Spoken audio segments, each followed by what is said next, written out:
India एक pharmacy of the world है। यहाँ सारी दुनिया का सबसे ज्यादा जेनेरिक मेडिसिन बनती है और फिर भी 65% लोगों तक आप देखिए इंडिया का ज्योग्राफी, तो 65% में तो आपको कोई दवाई की दुकान ही नहीं है। 50% से ऊपर प्रेस्क्रिप्शन नॉन क्वालिफाइड डॉक्टर लिखते हैं जो 10th क्लास फेल है, क्यों जिसको बोलते हैं। तो ये सारा सिचुएशन मैंने खुद भी फील किया। मेरे को लगा यार इस सप्लाई चेन को सोल्व करना चाहिए। तुमको लगा डिजिटल इस प्रॉब्लम को सोल्व कर सकता है। तब फिर हमने एक अपना मॉडल इजाद किया कि कैसे इसको कॉस्ट को कम करके लोगों को सस्ती दवाइयाँ दी जाए। 2013 में जब आपने स्टार्ट किया होगा राइट, तब भी आई थिंक लोग तो थे ही, कॉर्पोरेट कंपनीज तो थी, और कॉर्पोरेट कंपनीज का भी एक यूजुअल चीज़ होता है कि बहुत फैंसी नाम रखते हैं, वो बहुत डीप थॉट रिसर्च करके नाम रखते हैं, और आपने बहुत, क्या बोलूँ मैं, सस्ता सुंदर नाम रखा आपने। सो ये नाम कैसे इजाद हुआ था? कल रेस की बुक आती 22 लॉज ऑफ इम्यूटेबल ब्रांडिंग। इसी तरह ये बुक मेरे को इतनी छोटी सी बुक है पर एक गीता समझ लीजिए ब्रांडिंग के बारे में। ये ऑल ओवर वर्ल्ड में यदि ब्रांडिंग की रिटेल की स्टोरी पढ़नी है तो वॉलमार्ट की स्टोरी पढ़नी चाहिए। They are the pioneer in retailing all over the world. उनका एक लाइन है एवरीडे डिस्काउंट स्टोर। वॉलमार्ट से ज़्यादा लोग बाग एवरीडे डिस्काउंट स्टोर को ज़्यादा जानते हैं। Tag line is more famous than the brand. कि आपको जो कंज्यूमर एक्सपीरियंस है उसका ब्रांड नेम आपका सबसे ज़्यादा फेमस होगा। तो भाई कंज्यूमर एक्सप्रेशन का रिटेल में तो इंडिया में एक ही ब्रांड है, सस्ता सुंदर। आदमी को सस्ता चाहिए, सुंदर चाहिए, तो हम पे ही नाम है।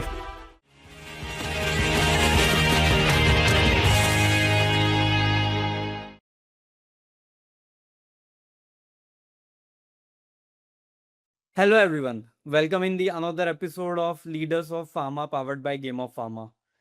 एंड हर बार की तरह इस बार भी हमारे साथ हैं एक स्पेशल गेस्ट।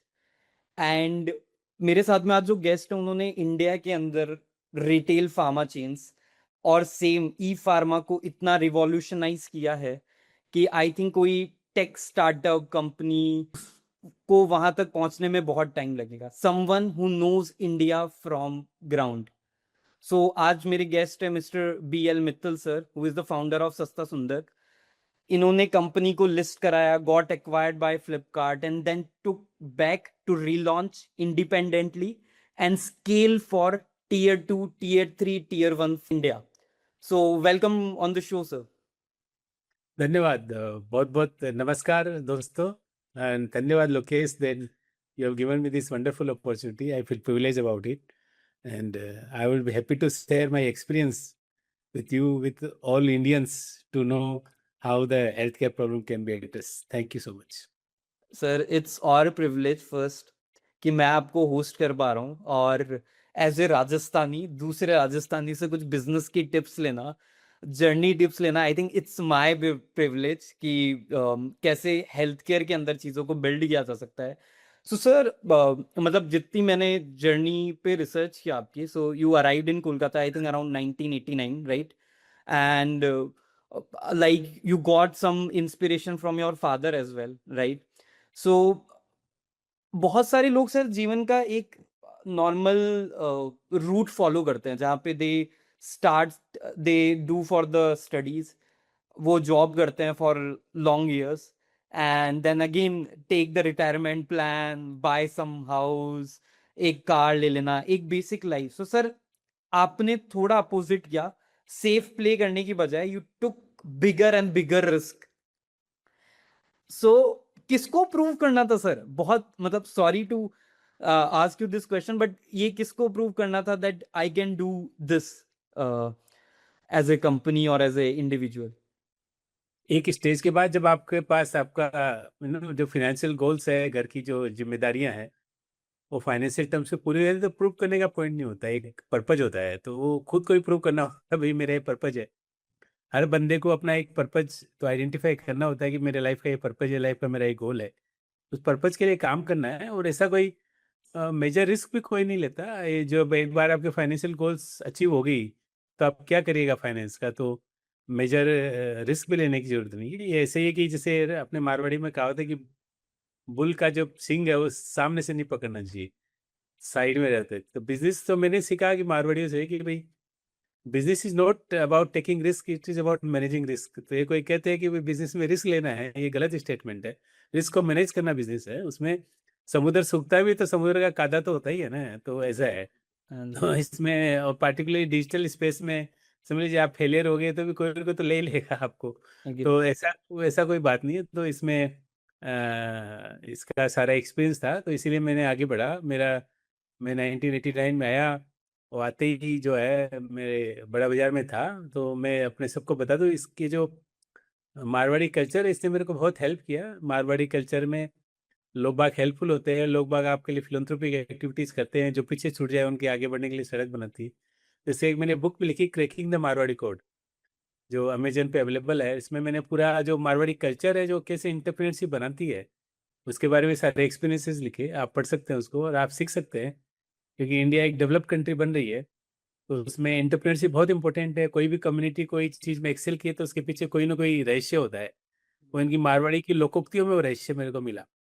तो उसी रहस्य से मैं आपको बता दूं कि कैसे मारवाड़ी लोग तैयार करते हैं। तो हमारे यहाँ मेरे पिताजी ने कहा कि भी तुम सीए कर सकते हो, मैं 12 पार्ट पढ़ के आया था, पर मैं तुम्हारे पैसे नहीं दूंगा, तुमको अपना एजुकेशन का खर्चा खुद ही निकालना पड़ेगा। तो बोला है मेरे पास, उनके पास था भी, ऐसा नहीं है। तो अब मैं बोला क्या करें, तो हमारे वहाँ राजस्थान में हिंदी मीडियम से पढ़ते, तो हिंदी टाइपिस्ट एक सब्जेक्ट होती थी। तो हिंदी टाइपिस्ट में मैं बहुत अच्छा था। तो एक दिन पेपर में एडवर्टाइजमेंट आया, रिक्वायर्ड हिंदी टाइपिस्ट। तो मैं पहुंच गया, मैं अकेला इंटरव्यू देने वाला था। बंगाल में हिंदी टाइपिस्ट होते नहीं है। तो मैंने कहा मैं 3500 रुपया लूंगा, सप्ताह में एक दिन आऊंगा। तो वो एकदम अक्का बक्का हो गया। उसमें 3500 रुपया मतलब एक एक्सपीरियंस अकाउंटेंट का सैलरी होता था 1989 में। फिर वो मेरे साथ बैठे, वो बोले कि तुम टाइप मशीन घर में ले जाओ और शाम को ले जाया करो और सुबह मेरे को लेटर दे जाया करो। वो हमारा 3 साल चला, और 3 साल मेरे को 3500 रुपये मिलते गए, मैं सीए कर लिया। इससे मैं एक चीज सीखा कि कोई भी सिंपल चीज भी हो मार्केट में, जिसकी डिमांड सप्लाई गैप हो, वो जो यूनिक हो, यूएसपी वाला धंधा वही करना चाहिए। ये बात उससे मैं सीख गया। और तब से मैं ये लग गया कि भाई कोई भी बिजनेस करेंगे तो यूनिक होना चाहिए। इसलिए मैं बिरला जूट पे भी जो जॉब किया, उसमें मेरा यूनिक स्किल था टैक्सेशन का, कि भाई टैक्सेशन में तो मिस्टर बीएल मित्तल मतलब रेडी रेकनर है, उससे ऐसा कोई टैक्स कोई दूसरा नहीं जानता। तो यूनिकनेस होना चाहिए, तो इसी से मैं सीखा। तो वहाँ से मैं मेरा जर्नी चालू हुआ, और मैं 8 साल जॉब के बाद मैंने फाइनेंशियल सर्विस कंपनी बनाया माइक्रोसेक। और वहाँ से मैं 2013 में मैंने सस्ता समझ चालू किया। Cool sir. So I think जो आपकी जो बुक है वो मैं तो बिल्कुल पढ़ने वाला हूँ। आई थिंक आज ही मैं ऑर्डर करूँगा उसको। एंड देन आई जो जो आपने चीज़ बताई कि लाइक आपके फादर साहब ने उस टाइम पे पैसे नहीं दिए, I think that was the great learning जो आज के मतलब पेरेंट्स नहीं सीख पा रहे हैं। They are just giving spoon feed करना। और एक मारवाड़ी को स्पून फीड नहीं मिलता है। एक मारवाड़ी के लिए द एक्चुअल एजुकेशन, तो some of my friends are also from Jaipur only, और उनके मतलब बिजनेसेस हैं, शॉप्स हैं, राइट। तो उनका जो कॉलेज में शेड्यूल रहता था वो ये रहता था कि सुबह से शाम कॉलेज, शाम को जैसे ही घर पे बस्ता रखा, खाना खाया, उसके बाद में तुरंत पिताजी की दुकान पे, हाँ, आठ एकदम। नौ बजे तक पिताजी की दुकान पे, एंड देन 9 बजे बाद में जाके कॉलेज का कोई असाइनमेंट करना। तो कई और बार जब असाइनमेंट छूट रहा था। संडे को पिताजी के लिए भाई का था बना के हिसाब बनाना होगा। बिल्कुल बिल्कुल बिल्कुल सर। एंड जो मेरे जिन दोस्तों ने वो किया सर, आज वो लाइफ में जितना सक्सेसफुल है पूरे ग्रुप में, ऐसा नहीं था कि उनके मार्क्स बहुत टॉप नॉच आते थे उस टाइम पे, but they are more successful because उन्होंने वो जो, जैसे आपने बोला कि जो इंडिया को ऑन ग्राउंड पे देखना कि ट्रेड कैसा होता है, उनसे अच्छा वो कोई नहीं समझ पाया। एंड पेड़ के अलावा देखो, ये लोकेश अपने ये बात करते हैं ना, ये कम्युनिटी पीछे छूट गई, ये कम्युनिटी ऐसी छूट गई। इसमें एक कम्युनिटी जो मारवाड़ी कम्युनिटी, उससे पूरा सबको सीखना चाहिए कि एक कम्युनिटी जिसके पास कुछ नहीं था। मारवाड़ी शब्द पड़ा मारू से, जो धरती जो मारती है, मतलब वहाँ पानी नहीं था, आदमी मरते थे भूखे, राइट। न जमीन न जायदाद। वहाँ एक आदमी गमछा लोटा लेके एक प्रदेश में जाता है बिना फैमिली के। हम्म। वो इतना बड़ा कम्युनिटी का डेवलपमेंट होता है, जीरो से हीरो बनता है। तो ये जो सिस्टम है कि ये कम्युनिटी पीछे छूट गई, ये कम्युनिटी पीछे छूट गई, ये गवर्नमेंट सपोर्ट मिल गया, ये रिजर्वेशन मिल गया, उससे कम्युनिटी डेवलप नहीं होगी। बिल्कुल। डेवलप होना होगा तो इस मारवाड़ी मॉडल को स्टडी करके, इसको मॉडल को कैसे एक दूसरे का हाथ पकड़ के और जो है आगे बढ़े। जैसे मैं, मेरे गांव दाता है, सीकर डिस्ट्रिक्ट में, जयपुर के पास ही है। वहाँ अच्छा। बताऊँ, मैं गवर्नमेंट स्कूल में पढ़ता था। हाँ। आप को तो लगता है 5-7-10 हजार पॉपुलेशन का गांव में गवर्नमेंट स्कूल तो कोई पेड़ के नीचे पढ़ता होगा। हाँ। तो मैं बता रहा हूँ, कलकत्ता से बढ़िया हमारे स्कूल की बिल्डिंग। सारे फर्नीचर बने हुए, मेज कुर्सी सब, ब्लैक बोर्ड वगैरह फिट एकदम, ठंडे पानी की वो जो टंकी लगी हुई थी, टॉयलेट एकदम क्लीन, बड़े बड़े बड़ा बड़ा फील्ड, बड़ा बड़ा लाइब्रेरी, और वो बस एक मार्बल का पत्थर की ये सेट ने बनाया। जो भी लोग वहां से कलकत्ता, मुंबई, रांची, गुवाहाटी गए, उन्होंने वहाँ गांव में इन्वेस्ट किया वापस। तो मेरे गांव में उस समय भी मैं आपको बताऊं, बड़ा 50 बेड का रेफरल हॉस्पिटल, 5 स्कूलें, पक्की सड़कें, लाइटिंग सिस्टम, सारा चैरिटी से बना हुआ। तो ये जो फिलोंथ्रोपिक जो है ना, एक चीज मैं सीखा, मेरे पिताजी हमेशा कहते थे कि जो आगे बढ़ जाता है ना, उसको पीछे छूटने वाले के लिए सड़क बनानी चाहिए ताकि वो भी आगे आ जाए। क्या- कलकत्ता में भी मैं आया तो यहाँ पे हॉस्टल थे, यहाँ पे अफोर्डेबल बासा था, जो कम्युनिटी में आपको खाना मिल जाता था, बड़ा बजा लाइब्रेरी थी जहाँ आप जाके एयर कंडीशन में पढ़ लो। तो मतलब कमती पैसे में कम्युनिटी का अपने आप में वो इस ध्यान रखते हैं कि भाई सबके सब, देखो सबका अपना अपना तकदीर है, सब कमाते हैं, पर कोई ध्यान रखते हैं कि कोई पीछे छूट गया तो उनको बेसिक चीजें अवेलेबल करा दी जाए, वो बिना पे गवर्नमेंट सपोर्ट के, और एक दूसरे का हाथ पकड़ के। तो ये जो जो अपने बोलते हैं ना कि ये कोई बैकवर्ड रह गया, ये कोई कम्युनिटी पीछे छूट गई, यही मॉडल लगाना पड़ेगा। और अभी जो बेसिकली आप देखेंगे जो रिजर्वेशन वगैरह में वहाँ जो 2 4 5 बड़े बड़े ऑफिसर बन जाते हैं, वो पूरा कम्युनिटी का डेवलपमेंट नहीं होता। उसका रीजन ये है कि वो ऑफिसर बन गया, उनके अपने सुख सुविधा में लग गए, वो जाकर के वापस अपने गांव में अपनी समाज की सेवा नहीं करते। तो ये जो देने की भावना है और साथ लेने की भावना है ना, ये मारवाड़ी से सीखनी चाहिए। Agree sir. सो सर मतलब आपने बोला कि बहुत सारे like CA, then started a company, then 2013 में आपका ये प्लान बना कि लेट्स स्टार्ट सस्ता सुंदर, राइट? सो उस टाइम पे आई थिंक इस टाइप के बिजनेसेस के लिए कोई जगह भी नहीं थी, right? It was not a market. अगर जैसे आजकल नई चीजें हो गई शार्क टैंक पे कि हाँ क्या मार्केट शेयर है, तो उस टाइम पे आई थिंक लोगों ने जज भी नहीं किया होगा कि क्या मार्केट शेयर है क्या नहीं है। उस टाइम पे बहुत सारे लोगों ने बोला होगा सर आपको कि यार ये मेरे को नहीं लगता कि ये काम करेगा। उनको सर कैसे इग्नोर किया आपने, या फिर आपने खुद की एक मेथोडोलॉजी निकाली वहां पे?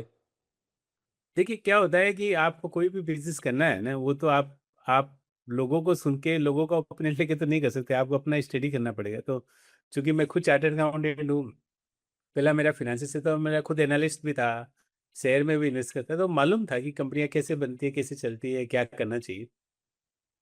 तो उसी तरह से ये जो चीज़ है, जैसे मेरे फादर यहाँ थे ना, तो 45 साल में डायबिटिक हो गई, वो 55 साल में किडनी खराब हो गई, 62 साल में डेथ हो गई।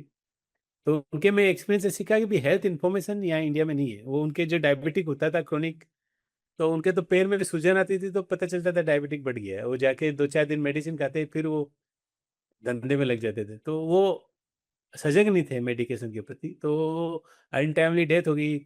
और मेरे मदर को देखा, वो लास्ट 15 साल उनके बेड पे गुजरे, मसल्स काफ़ी वीक हो गई, उनको कोई ये नहीं सिखाया कि भाई एक वुमन को मेनोपॉज के बाद आपको फिजिकल ट्रेनिंग करनी है। तो ये मेरे घर में मेरे ब्रदर के स्पाइन में प्रॉब्लम हो गई, ट्यूब, तो बाद में पता चला 6 महीना ट्रीटमेंट के बाद कि वो फेक मेडिसिन थी। तो ये सब घर में रोज देखते थे। और हमारे गांव में भी हमारे एक काका जी थे, गजानन जी नाम था उनका, तो उनके क्या हुआ, मैं गया तो देखा कि वो उनकी आंखें चली गई। तो मैंने कहा अरे काका जी क्या हुआ, तो पता चला कि उनके घुटने में दर्द था। तो होता है ना कि भाई अब दर्द है तो क्या, इनको मेथी के लड्डू खिलाओ, अभी अपने राजस्थान में गाँव में होता है, तो मेथी के लड्डू खिला दिए, बाद में पता चला उनके डायबिटिक थी, आंखें चली गई वो।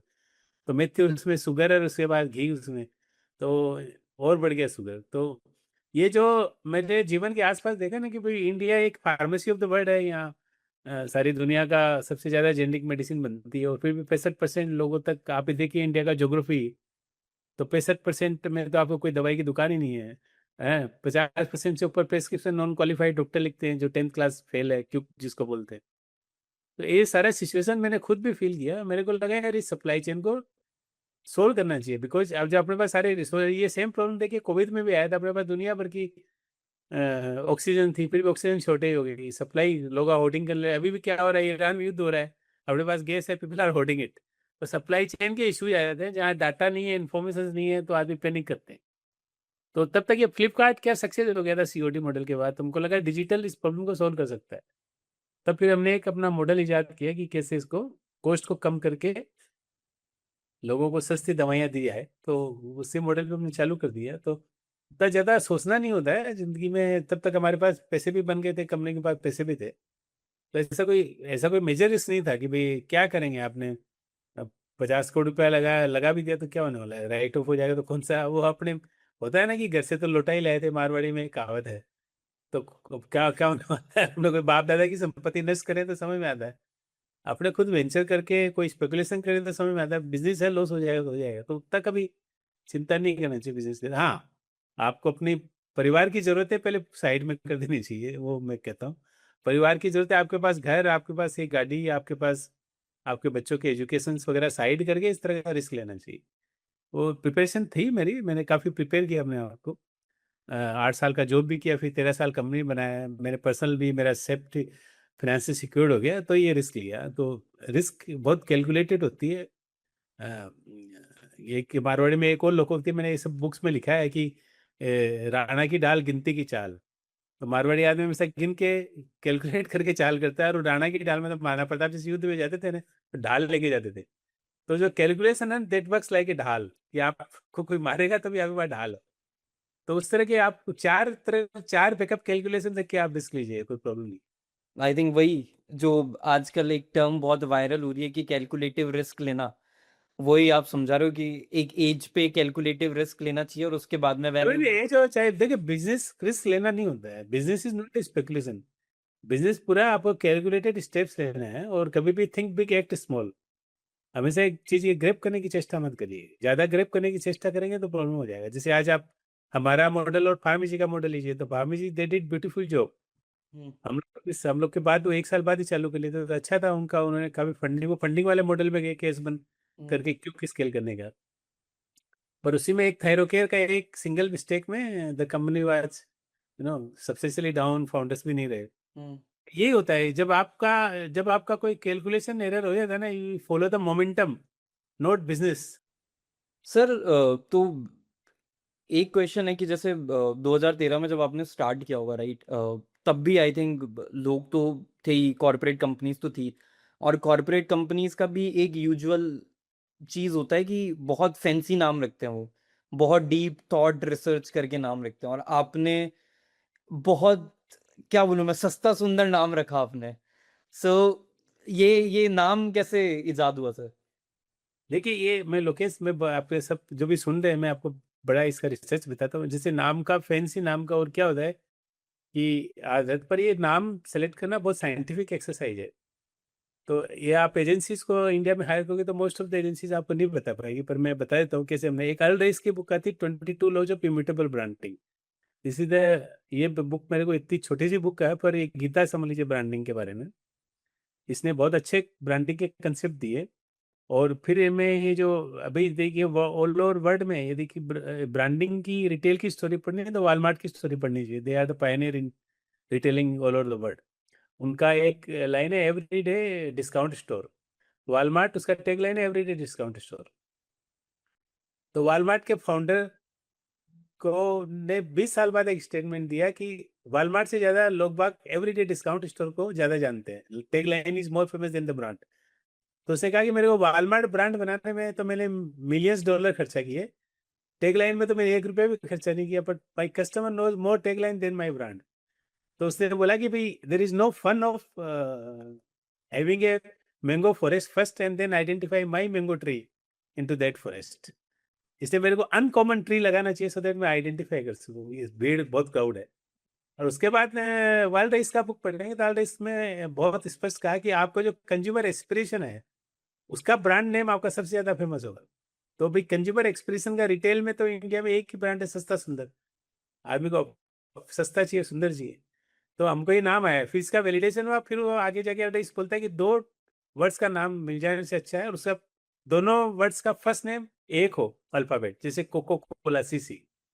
तो इसका भी सस्ता सुंदर था। तो इसलिए थोड़ा सा लगा कि भाई जो वॉलमार्ट का फाउंडर भी बोलता है कि मेरे को पहले पता होता तो मैं स्टोर का नाम ही एवरीडे डिस्काउंट स्टोर रख देता, तो मेरे को खर्चा नहीं करना पड़ता एडवर्टाइजमेंट में। फिर अलराइस आगे बोलता है कि आपका गूगल सर्च में यदि आप मारोगे और उसमें आप हेल्थ लिख दोगे, तो हेल्थ की तो 50 कंपनी आ जाएगी। तो अपना डोमेन एक्सपर्टीज जो है ना, जिसमें डोमेन, वो आपका नाम में मत लिखिए, so that you don't feel part of the crowd. फिर उसने एग्जाम्पल दिया कि सैली बाबा है या अमेजन है। अमेजन तो बुक स्टोर था, पर एक कॉमन नाम रखा है रिवर के बेस पे। And that, फिर इंडिया में आप आइए कि फैंसी नाम वर्सेस नॉन फैंसी नाम। तो इंडिया में लास्ट 5-7 साल 10-20-25 साल में जो ब्रांड बने, तो एक तो पतंजलि ब्रांड बना जो एकदम प्योर देसी ब्रांड था। एक घड़ी डिटर्जेंट बड़ा बना, डिटर्जेंट का घड़ी। एक चाय में मैं आपको बताऊं सबसे बड़ा ब्रांड बना बाग बकरी। तो ये जो कॉमन नेम्स है ना, जो जो पब्लिक को पसंद है, जो आम आदमी को पसंद है, जो उनके एस्पिरेशन के साथ मैच खाते हैं, वो आदमी को ज्यादा पसंद है, और इसलिए हमने रखा सस्ता सुंदर नाम, और काफी लोगों को खूब पसंद भी आया। और आदमी आज देखिए, आज मर्सिडीज आदमी भी खरीदेगा ना तो सोचेगा कहाँ डिस्काउंट में मिलता है। आदमी कंज्यूमर साइकी है। बढ़िया से बढ़िया रोलेक्स का वॉच भी खरीदेंगे तो कहाँ 10% डिस्काउंट में मिलता है। तो आदमी डिस्काउंट रिटेल में परचेजिंग में चाहे इंडिया हो चाहे अमेरिका, कोई भी हो, उसके दिल में बसा हुआ है। तो और क्वालिटी चाहिए, तो क्वालिटी डिस्काउंट इज व्हाट सस्ता डिनोट्स। ग्रेट सर, मतलब 2013 के अंदर मतलब consumer understanding as a CA होना बहुत मतलब क्या बोलूं मैं सर, मतलब इट्स समथिंग जो बड़े बड़े ब्रांड बनाने वाले, ब्रांड पर्सोना बनाने वाले लोग, एजेंसीज करोड़ों रुपए लोग खर्च कर देते हैं सिर्फ नाम फाइंड आउट तो करने में। लोकेश, मैं सब दर्शकों को बता दूं, इसमें किसी को भी बिजनेस फाउंड करना चाहिए ना, तो एक तो क्या होता है, देखिए ये जो अमेरिका पार्टिकुलरली एक कंट्री है, अमेरिका है, यूरोप के भी कुछ ऑथर्स है, उनकी वो जो इनके जो फाउंडर्स जो बुक लिखते हैं ना, वो बहुत ऑनेस्टली लिखते हैं, बहुत रिसर्च करके। तो आपको कोई भी बिजनेस करते समय ये जो अच्छे अच्छे फाउंडर्स की किताबें हैं ना, ये जरूर पढ़नी चाहिए। ये सारी अवेलेबल है, और इनकी कोई बनाई बनाई चीजें नहीं है, ये ईमानदारी से सही चीजें लिखते हैं और मेहनत करते हैं उसके पीछे। तो उससे क्या होना, आपका बेसिक आइडिया क्लियर हो जाएगा। जैसे मेरे को ब्रांड बनाना था, तो मैंने यार इसकी बुक मंगा के पढ़ी, 4 किताबें पढ़ी, उसमें एक किताब अच्छी लगी। तो हो सकता है आप 10 किताबें पढ़े तो एक राइट। किताब में आपको सोल्यूशन मिले। तो 6 महीना तो खाली पढ़ने में लगाना चाहिए कि भाई आपको बिजनेस बनाना है तो क्या उसके जैसे पोर्टर की बुक आती है, आपको कैसे अपना मोड क्रिएट करना है, कैसे आपको कंपिटिटिव एडवांटेज क्रिएट करने हैं। तो उससे क्या ना, एक आपको बेसिक ओवरऑल फ्रेमवर्क पता चलता है कि आप कर क्या रहे हो और आप कौन से डायरेक्शन में जा रहे हो। तो फ्रेमवर्क आपको आगे हेल्प करता है। एक एक और बुक है, think act small think big. वो ये है कि भाई आप स्मॉल स्मॉल स्टेप्स लीजिए, एक साथ मत जाइए। जैसे फार्मेसी एक साथ थायरोकेयर लिया, वो नहीं करके वो स्मॉल स्मॉल डायग्नोस्टिक एक्वायर करता तो उसको ऑब्जर्व कर लेता। तो फार्मेसी तो आज बहुत बड़ा होता है कि थायरोकेयर का मिस्टेक नहीं होता, तो यही बात है। बिल्कुल बिल्कुल सर। तो sir, like let's come to like और बिजनेस मॉडल। सो सस्ता सुंदर को 2013 में आपने कैसे देखा था? ड्यूरिंग द टाइम 2013 से लेके I think around 13 years after, अब वो कैसा दिख रहा है? अभी आपको क्या लग रहा है कि ये एक्चुअली वैल्यू प्रपोजिशन है? तो 2013 में आपने क्या सोचा था और 2026 में वो क्या बन रहा है अभी? ये सेम ही बन रहा है, जो वैल्यू प्रोपोजिशन 2013 में था सेम ही आज है। हमारा मॉडल बहुत शानदार मॉडल है। हम्म। पर इसमें ये है कि बीच में हमने फ्लिपकार्ट के साथ डील किया, तो रेवेन्यू उधर, डाटा उधर शिफ्ट हो गया। वो धीरे धीरे कंज्यूमर जो होते हैं ना, रिटेल कंज्यूमर, वो धीरे धीरे वापस आते हैं नए प्लेटफॉर्म पे। तो अभी हमारा सस्तंदर.com नया सिरे से लॉन्च हुआ, हम्म। तो बिल्ट हो रहा है बिजनेस, पर मॉडल हमारा सेम ही है और हमारी उसमें एक्सपर्टीज भी है। हम्म। क्योंकि वो मॉडल सक्सेसफुल मॉडल है, तो हम क्यों उसमें चेंज करने जाएंगे। बिल्कुल। नहीं है, इसको हम हेल्थ पेटी मॉडल बोलते हैं। इस मॉडल में हर एक, जो पिन कोड है उसमें हमारा एक फ्रेंचाइज पार्टनर होता है, वो एक दुकान खोलता है विदाउट इन्वेंट्री, उसमें हम्म। इन्वेंट्री। तो हमारे जो ऑर्डर्स आते हैं वो ऐप में आते हैं, और हमारे ऑर्डर्स वेबसाइट में आते हैं, कॉल सेंटर में आते हैं। प्लस हेल्थ पेटी का वॉक इन रहता है। हम्म। जो भी ऑर्डर्स हमारे एक्यूमुलेट हो जाते हैं, हम हेल्थ पेटी को दे देते हैं, फिर लास्ट माइल डिलीवरी वो हैंडल करता है। तो ये थोड़ा सा इसमें लास्ट माइल डिलीवरी को हमने स्ट्रक्चर कर दिया है। स्ट्रक्चर में एक तो कोरियर जाता है, हम्म। कोरियर आपको अनलिमिटेड 10 जगह जाएगा, तो अनस्ट्रक्चर्ड है। हम्म। तो हमने शिपिंग इंडस्ट्री से इसको एक्सपीरियंस को गेन किया है कि भाई जैसे शिपिंग करती है सब सिंगापुर पोर्ट से, एक पोर्ट से फिर अलग अलग डायरेक्शन में जाती है, कॉस्ट कम लगता है। तो हब एंड स्पोक मॉडल जो बोलते हैं, उसी से लॉजिस्टिक मॉडल सजा हुआ। तो ये हमारा चूंकि लास्ट माइल पे हमारा फिजिकल प्रेजेंस है, तो हमको वहाँ पे एक्टिविटीज करने में हेल्प रहता है, कस्टमर रिलेशनशिप मैनेजमेंट में हेल्प रहता है, कंप्लायंस प्रिस्क्रिप्शन चेकिंग में हेल्प हो जाता है, लॉजिस्टिक में हेल्प हो जाता है। ये सारे एडवांटेज है इस मॉडल के। तो ये मॉडल अच्छा है, सक्सेसफुल है। Got it sir. सर मतलब ड्यूरिंग दिस टेन्योर राइट, 2013 से लेके और अभी तक, लाइक कई जगह आपने फंड रेज भी किया राइट, मतलब बहुत सारी जापानीज वेंचर कैपिटलिस्ट और कंपनीज ने कंपनी में पैसा डाला। तो इन जापानीज कम, और वो भी back in 2017 if I am not wrong, right? तो उस टाइम पे उन जापानीज कंपनीज को क्या ऐसी चीज ने कन्विंस किया जो इंडियन फार्मा को पता नहीं लगा? मतलब Indian pharma industry is totally big industry, right? उनको क्या नहीं पता था जो वो जापानीज फार्मा कंपनीज को बिलीव हुआ इंडियन इकोसिस्टम पे? तो जापानी तो ऑब्वियसली वो डिजिटल कंपनी में से सॉफ्ट बैंक डिजिटल कंपनी में पैसे लगाता है, तो they are incline to put capital. India में कैपिटल अब थोड़ी हो गई, उस समय थोड़ी कम थी, तो फैमिली ऑफिसेज वगैरह लगाते नहीं थे, कॉर्पोरेट भी लगाते नहीं थी। तो अब वो कल्चर आ गई। तो आप देखेंगे जैसे जैसे कोई कंपनी ग्रो करता है ना, कैपिटल्स उनके पास होती रहती है डिस्प्रपोर्शनेट टू अपॉर्चुनिटी डोमेस्टिक। तो जापान में चूंकि पॉपुलेशन स्टेगनेंट है, इन्फ्लेशन नहीं है वहाँ, बोरोइंग कॉस्ट बहुत कम है, तो दे लुक कि काम कैपिटल को डिप्लॉय कर सके। इंडिया के पास खुद के पास ही बहुत अपॉर्चुनिटीज है।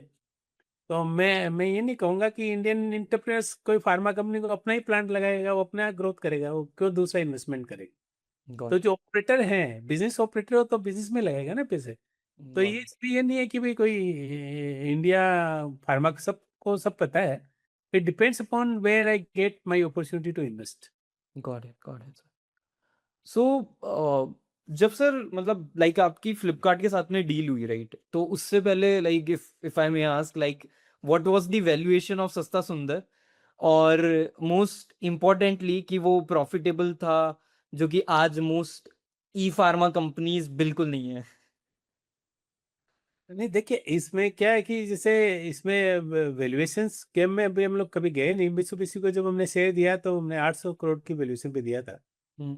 तो इसमें गेम में हम कभी लोग थे नहीं, हम लोग को अपने बिजनेस से मतलब है, अपने पर्पस से मतलब है। तो ना हम लोग वैल्यूएशन पैरामीटर पे देखते हैं, because that is not our objective. हम ऑब्जेक्टिव हमारा एक कि भी हमारा अच्छा बिजनेस हो, कैश फ्लो वाला बिजनेस हो, वो बढ़ता रहे। वैल्यूएशन वगैरह बहुत ज़्यादा मतलब हम लोग के माइंड में नहीं चलता है, और न हम लोग उसको टारगेट करते हैं।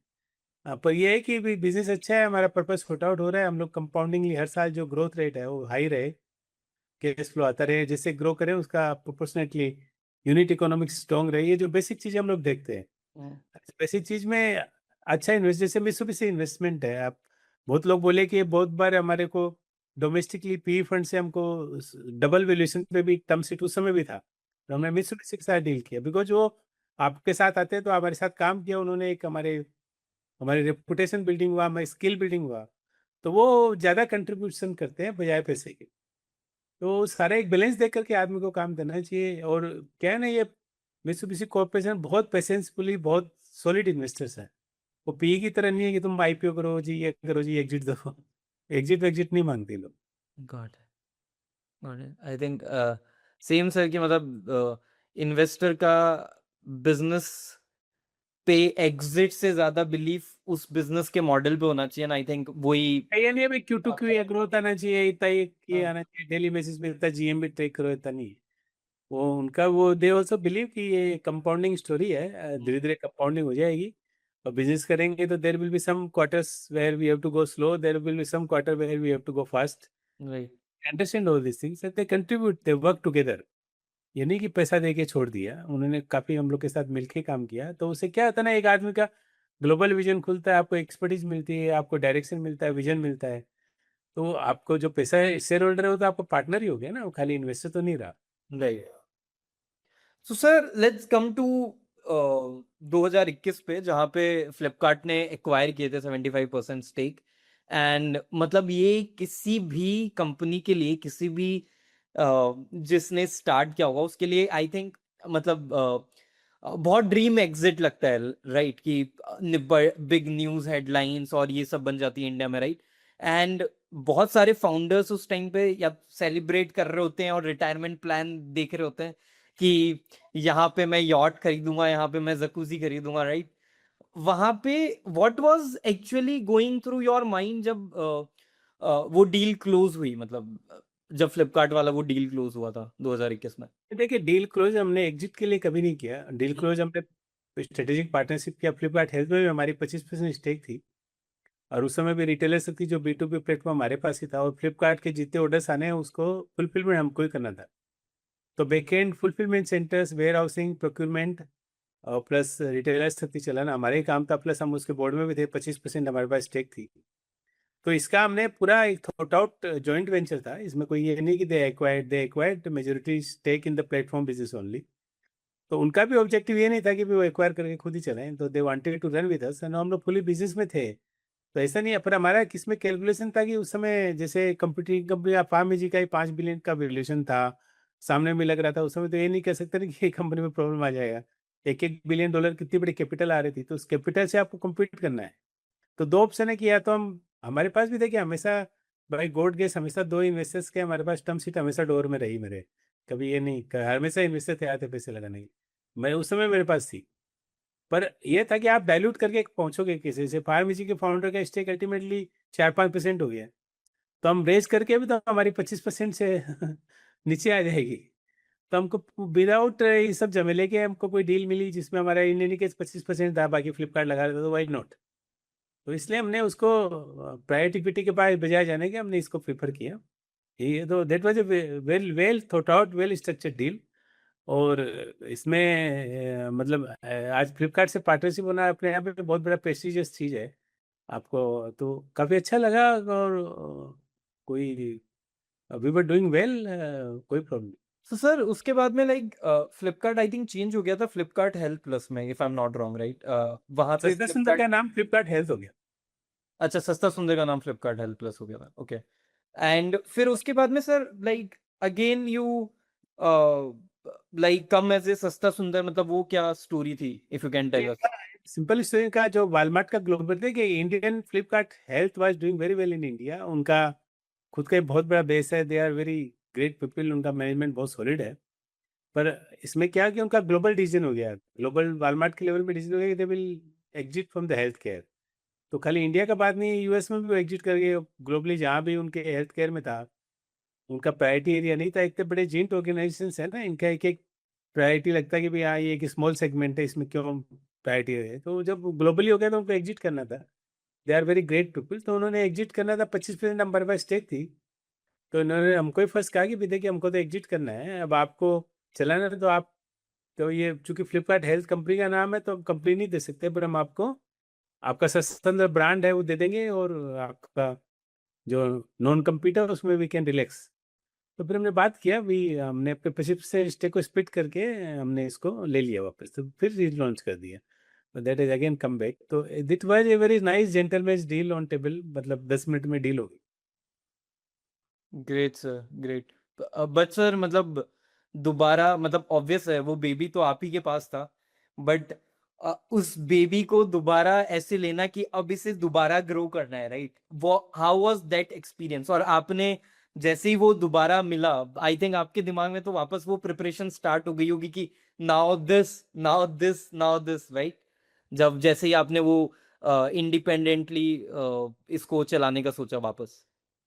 देखिए, एक चाणक्य का नीति शास्त्र आप पढ़ेंगे, उसमें एक उनका एक नीति है, वो मेरे को हमेशा इंस्पायर करता है। वो नीति कहती है कि कोई भी पर्पज होता है उसकी एक डेस्टिनी होती है। हम्म। और मैंने देखा कि बहुत बार उतार चढ़ाव है कि यार ये नहीं हो रहा है, तो देखिए फंडिंग नहीं चाहिए तो मित्सुबिशी आ गया, ये प्रॉब्लम है तो ये सोल्यूशन निकल गया। तो सत्संग के साथ यही था, कोई भी प्रॉब्लम इतनी बड़ी होती है कि नहीं समझ उससे पहले सोल्यूशन निकल जाता था। तो चाणक्य बोलता है कि जिसकी डेस्टिनी होती है ना, उसके वो अपने आप ही आगे का रास्ता बनता रहता है। मैं उसके सामने अपने आप ही टेल विंड आते हैं। और जिसकी डेस्टिनी नहीं होती उसके तो एंड विंड आएगा, वो फंस जाएगा। तो सत्संग का भी यही था। मैं ये कंपनी को सत्संग के नाम पे बहुत बड़ा होना था, पर इसको राइट। कैपिटल की जरूरत थी। इसलिए फ्लिपकार्ट के डील में हमको कैपिटल मिल गई और सत्संग भी वापस आ गया। तो एक एक प्रोजेक्ट की एक डेस्टिनी होती है। वो डेस्टिनी क्या होती है आपकी, कंपाउंड करती है। इसको हम कॉस्मिक कंपाउंडिंग कहते हैं। तो ये सारा खेल डेस्टिनी का है। एक चीज को एक चीज के नाम पे बड़ा होना है। इस कंपनी को सत्संग के नाम पे ग्रो करना है, तो वापस आके सत्संग फिर से चालू हो गई। Agree, agree sir. I think मैं लाइक इतने सारे लीडर्स को सर होस्ट किया है, but the most positive response that I got is this statement कि इस नाम को इसी नाम के साथ में ग्रो होना था। एंड मतलब वो जैसे हर इंसान की डेस्टिनी होती है, वैसे हर नाम की डेस्टिनी होती है, हर पर्पस की डेस्टिनी होती है। और इस पर्पस की डेस्टिनी ये है कि सस्ता सुंदर शायद इंडिया का, मे बी वर्ल्ड का भी सबसे बड़ा एक ब्रांड बने जो हेल्थ केयर में इम्पैक्ट लेके आए, maybe I think you are ये इसकी डेस्टिनी है, देखिए नहीं तो आज आप इस समझिए कि वालमार्ट इतने पैसे देके राइट। आपको वापस दे देंगे first time all over world में कि आपको नॉन कम्पीट के पैसे देके, आपको ब्रांड के पैसे देके, डाटा के पैसे देके कोई कंपनी आपको वापस चलाने दे दे। उनके जगह देखिए कि उन्होंने कितना बड़ा रिस्क किया राइट। हाँ कि पर उनकी ग्रेटनेस भी कह लीजिए और सत्संग के नाम की डेस्टिनी भी देख लीजिए। हम्म। ये तो ऐसा हो नहीं सकता, मतलब ये फर्स्ट टाइम फर्स्ट, आज भी हमें कितने लोगों से मिलता है सब सरप्राइज करते हैं हम्म। कि आपको वापस कैसे अलाउ कर दिया, नॉन कम्प्लीट क्लोज भी रिलैक्स कर दिया, एवरीथिंग द रिलैक्स। तो ये जो होती है ना, जब एक आपके सामने में टेलविंड आती है ना, एक आपका पर्पस का ग्रेटनेस होता है ना, तो आपको पूरी जो कयामात है, कयानात है, आपकी पूरी जो नेचर है वो आपको पुश करती है उस चीज़ के लिए। तो वो जब आपके टेबल पे आती है तो आपको तो झपट लेना पड़ता है कि हाँ चलिए और हम तो इसीलिए बेटे भी राजस्थान से तो कुछ लेके आए नहीं थे, तो क्या है कुछ हो जाएगा तो कोई उतना टेंशन नहीं। एंड सर मतलब अगर हम मॉडल पे आते हैं तो सस्ता सुंदर इंडिपेंडेंट जो केमिस्ट होते हैं उनको कस्टमर्स के साथ में कनेक्ट करता है, राइट? अब यहाँ पे क्या डिफरेंट होता है कि बाकी सब जो कंपनीज हैं, like if we talk about pharmacy और टाटा 1mg मोस्टली, मतलब अभी तो इन्होंने भी रिटेल स्टोर्स ओपन करना स्टार्ट कर दिया है, but that's different from owning the entire supply chain like these people are doing, right? कि पूरी सप्लाई चेन इन्हीं के कंट्रोल में है। तो ये स्ट्रेटेजिक चॉइस की तरह देखा था आपने या रेगुलेटरी नेसेसिटी की तरह देखा था?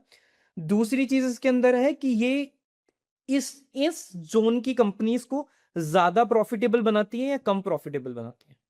तो मोटर में फर्क में बेसिक जो हमारे जो मित्सुबिशी के जो डायरेक्टर हमारे बोर्ड में ही, या यातुका सुजुकी से, वो कहते हैं हमेशा, एक उनका एक स्टेटमेंट है, हेल्थ केयर इज लोकल। तो हमेशा कहते हैं कि भाई जो हेल्थ केयर है वो खाली टेक से सोल्व नहीं होगा, हेल्थ केयर में टेक दोनों लगता है।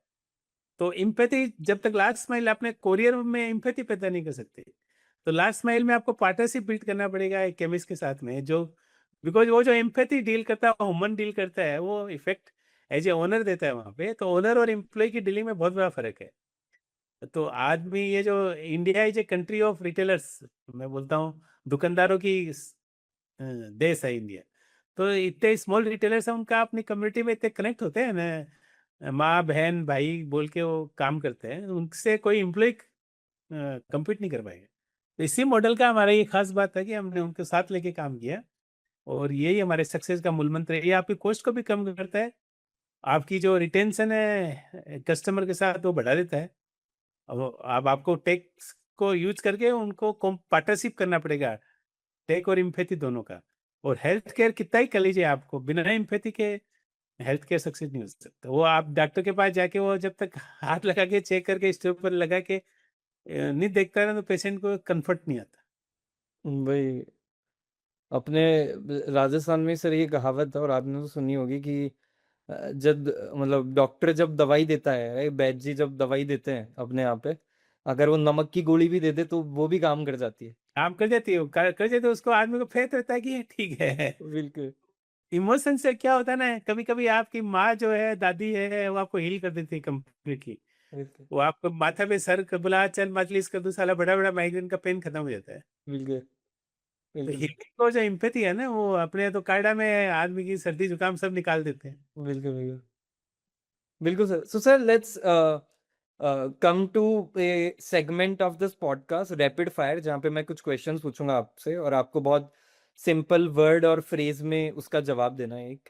जरूर जरूर। तो पहला क्वेश्चन है सर कि अभी मतलब अदर देन सस्ता सुंदर के मॉडल से एक सेंटेंस में अगर आप बता पाएं कि इंडियन फार्मा इंडस्ट्री के अंदर ऐसी अभी एक और कौन सी चीज है जो कोई फिक्स नहीं करना चाहता?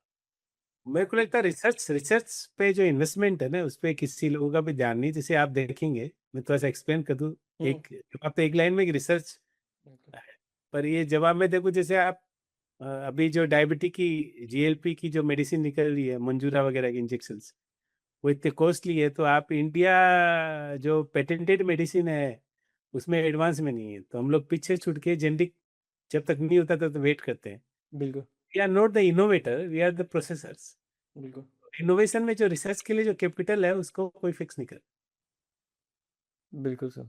आई थिंक परफेक्ट एग्जांपल है। और जब मैं जैसे मैंने आपको बताया कि रिसेंटली मैंने पॉडकास्ट यूएस के लोगों पे भी शिफ्ट किया है, तो उनके पूरे पॉडकास्ट के अंदर रिसर्च कम से कम 10 से 12 बार आता है हर कॉन्वर्सेशन के अंदर, कि we were doing this research. और वहाँ पे मतलब जो कंपनीज हैं वो फार्मा से ज्यादा बायोटेक फर्म को बैक करती हैं, द रीजन बीइंग क्योंकि वो कुछ नया बना रहे हैं, और उनको पता है कि सक्सेसफुल होने के चांसेस सिर्फ 1% है इस बायोटेक कंपनी के, फिर भी वो बैक करके रखते हैं कि कुछ शायद नया बन जाए और ये देश के सोच हेल्थ अगर केयर काम को। करेगा तो एक में सक्सीड होगा, तो वो बिल्कुल। वाकई। इसीलिए देखिए आप, मतलब कि वास्ट डिफरेंस है। आज इली लिली की बैलेंस शीट पड़ी है, यहाँ इंडियन कोई बड़ी कंपनी की बैलेंस शीट पड़ी है, आपको पता चल जाएगा कुछ नहीं उनके सामने। बिल्कुल। तो आज मुंजारो जो लॉन्च हुआ, अभी इंडिया का one of the best brand बन गया in such short time. Agree agree sir. What is the next problem sir जो आप सॉल्व करने का सोच रहे हैं या फिर आप सॉल्व करेंगे? नहीं, प्रॉब्लम एक ही है, 100 करोड़ जो हिंदुस्तानी जो मेडिसिन पैकेट से बाहर है उनको मेडिसिन पैकेट में लाना। अभी तो फर्स्ट स्टेप यही है। ऐसा कौन सा सर पहला मूवमेंट था आपका 2013 के बाद में, जब आपको लगा कि ये क्योंकि जब कोई बिजनेस स्टार्ट कर रहा होता है, मतलब आई डोंट नो, तो लोगों को फिर भी थोड़ा सा बिलीफ रहता है कि वर्क करेगा नहीं करेगा वो तो मार्केट में जाके ही पता लगेगा, राइट? तो ऐसा कौन सा मूवमेंट था जब आपको लगा कि नहीं ये मॉडल वर्क करेगा, फॉर श्योर सस्ता सुंदर will be here, it will sustain and it will change everyone's life? ये जब हमारा Mitsubishi कॉर्पोरेशन का इन्वेस्टमेंट डील फाइनल हुआ तो I was 100% sure. So same sir, I think to end this podcast, I just want to ask you one question कि अगले 10 सालों के अंदर आप डिजिटल हेल्थ केयर को इंडिया में कैसे देखते हो, और ट्रेडिशनल कंपनीज को क्या फिगर आउट करना चाहिए, एंटरप्रेन्योर्स को क्या फिगर आउट करना चाहिए कि हेल्थ केयर के अंदर एक चेंज आए, इंडिया के अंदर हेल्थ केयर एक्सेसिबल और सेम जैसे कि आप बोलते हो कि अफोर्डेबल हो पाए? ये आपने ज्यादा बोला, एक्सेसिबल अफोर्डेबल है तो डिजिटल एक मीडियम है लोगों तक पहुंचने का, स्ट्रांगली फास्टली कनेक्टिविटी बिल्ड करता है, एक्सपीरियंस देता है। हम्म, और जो ट्रेडिशनल है वो एम्पैथी लाते हैं। तो आई थिंक इसका एक ही सॉल्यूशन है कि ट्रेडिशनल और डिजिटल की सॉलिड पार्टनरशिप हो, कोलाबोरेशन हो। हम्म, कंपटीशन इतनी बड़ी समस्या है, इतने बड़े कंज्यूमर्स हैं। हम्म, और इंडिया में अब रोटी कपड़ा मकान के बाद हेल्थ आ रहा है अब धीरे धीरे करके। तो इंडिया जब थर्ड लार्जेस्ट इकोनॉमी बन रही है वर्ल्ड की, हम लोग 2047 तक विकसित भारत का सपना देख रहे हैं। तो ये तो नहीं हो सकता कि 100 करोड़ आदमी जो हेल्थ ब्रैकेट से बाहर हो हेल्थ ब्रैकेट में नहीं आए। बिल्कुल। वो आएंगे तो इंडिया में एक्सपोजन हो जाएगा। और जैसे अभी आईसीएमआर का भी रिपोर्ट आई है कि हर 4 आदमी में से 3 आदमी ओबेसिटी मेटाबॉलिज्म से सफर कर रहा है। ये भी हम लोग को इंडियंस को देखना पड़ेगा। India is a country of yoga, तो उसमें यदि 90 करोड़ आदमी मेटाबॉलिज्म ओबेसिटी से सफर कर रहे हैं तो ये एक बहुत बड़ी प्रॉब्लम की जड़ है। और ये जो इसका एक ही सॉल्यूशन है, इसमें ट्रेडिशनल डिजिटल एआई, इसका एक ही सॉल्यूशन है कि सारे मिलके कोलाबोरेटिव अप्रोच में काम करें। सबके अपनी अपनी एक्सपर्टीज है और सब लगेंगे। देखिए आज अपने ट्रेवल में एरोप्लेन निकल गया है, तो ट्रेन में तो ज़्यादा पैसेंजर ट्रेवल करते हैं, बिल्कुल। बस में भी ट्रेवल करते हैं, और आप रास्ते में जाएंगे तो ऊँट गाड़ी में भी ट्रेवल करते हैं। बिल्कुल। तो ये तो नहीं है कि प्लेन चल गई तो ऊँट गाड़ी बंद हो गई। तो क्या होता है कि रिक्शा भी चलता है, और आप देखेंगे रिक्शा में ज़्यादा चलते हैं लोग बाहर। नहीं तो प्लेन चल गई तो बोले ट्रेन तो बंद हो जाना चाहिए, लकी नियम से वही ज़्यादा एफिशिएंट है, ज़्यादा फास्ट में ज़्यादा, पर नहीं होता। तो क्या होता है कि एडोप्शन टेक्स सेंचुरीज। जैसे हेल्थ केयर का पॉडकास्ट में आपको इंटरेस्टिंग फिगर बताऊं, थर्मामीटर जिसको हम लोग सोचते हैं कि मोस्ट इफिशिएंट मेजरमेंट मशीन है, इसको डॉक्टर्स को एक्सेप्ट करने में 100 साल से ज़्यादा लग गया है कि ये सही ढंग से टेम्परेचर नापता है। तो doctors to 100 years to accept it. तो क्या होता है, हेल्थ केयर एक ऐसी चीज है जो adoption takes lot of time. तो एग्री। हाँ, तो तब तक अपना, अब एआई वगैरह सब आएगा और आएगा, पर इनको लास्ट माइल तक ले जाना, लास्ट माइल तक लोगों को समझना। अभी इतना ई फार्मेसी डिजिटल हुआ, पर अभी तो 3% मेडिसिन ही डिजिटली बिकती है। हम्म। 97% तो पुरानी बिकती है। अभी भी 90% जो डायग्नोस्टिक और छोटी छोटी डायग्नोस्टिक चेन वही करती है। बिल्कुल। तो क्या होता है कि हाँ, स्लोगनरी अच्छा लगता है, पर ग्राउंड में रियलिटीज के साथ जुड़ के पर ट्रांसफॉर्मेशन है, ट्रांसफॉर्मेशन तो आएगा ही, ये तो एक गति है। पर ट्रांसफॉर्मेशन स्टार्ट होता है कस्टमर जर्नी के साथ। बिल्कुल। कस्टमर जहाँ खड़ा है वहीं से आपको काम करना है। बिल्कुल। आप एआई बना लो, पर कस्टमर एआई से वो अपने शरीर में, अपने माइंड में, अपने डिसीजन में स्पेस देगा क्या? बिल्कुल इसको थोड़ा टाइम लगेगा, ये पहले आप 1000 कस्टमर में एक देगा, फिर 2 देंगे, 3 देंगे, फिर हो सकता है 1000 के 1000 आए। और जब तक 1000 तक 1000 आए, तब तक कंपनी की लॉन्जेविटी कितनी की रहेगी, कितनी कैपिटल लग जाएगी, ये सारे क्वेश्चन आते हैं। तो इसका एक है कि भी सबका गोल एक है यार, इसमें सब कोलाबरेटिव अप्रोच से काम करें। इसमें कोई ट्रेडिशनल एआई डिजिटल का डिफरेंशिएशन नहीं है, मेन चीज़ है कोलाबोरेशन का। क्या चीज़ इफिशिएंटली हो सकती है उस चीज़ को अडोप्ट कर ली। बिल्कुल बिल्कुल सर। आई थिंक ये तो क्या सर, ये तो वेद हो चुका है पूरा ये पॉडकास्ट। मतलब बिजनेस की कहानियां अलग, हेल्थ केयर की कहानियां अलग, how to choose relevant investor वो एक कहानी अलग, आपकी खुद की ग्रो करने की जर्नी अलग। ये तो वेद है सर। मतलब I will call this podcast the Ved sir. And thank you so much मेरे साथ में सर ये पूरा वेद क्रिएट करने के लिए। It's truly inspirational journey. And I think मैं खुद आफ्टर लिसनिंग यू राइट, बहुत कम फाउंडर्स से ऐसे मिल पाते हैं। मैं खुद चाहता हूँ कि सर मैं सस्ता सुंदर को और सक्सेसफुल होता हुआ देखूं, और ज्यादा वैल्यू ऐड करते हुए देखूं। जहाँ पे आपने बात करी कि सीकर के गांव के अंदर लाइक जहाँ पे अच्छी रोडें बन रही हैं, अच्छी सारी चीजें हो रही हैं, आई थिंक वहाँ पे एक हेल्थ केयर एक्सेसिबल हो दुनिया के हर गांव, ढाणी, अपने यहाँ तो ढाणियाँ चलती है सर, ढाणियों तक सस्ता सुंदर का नाम पहुंचे सर, यही मेरा विश रहेगा sir. Thank you so much. अरे पहुंचेगा जरूर, क्योंकि इसका बिल्कुल मैं आपको बताया ना, एक चीज़ की डेस्टिनी होती है। इसको खत्म होना था तो नाम को खत्म होने था, तो फ्लिपकार्ट लिया उस दिन खत्म हो जाता, वापस नहीं आता।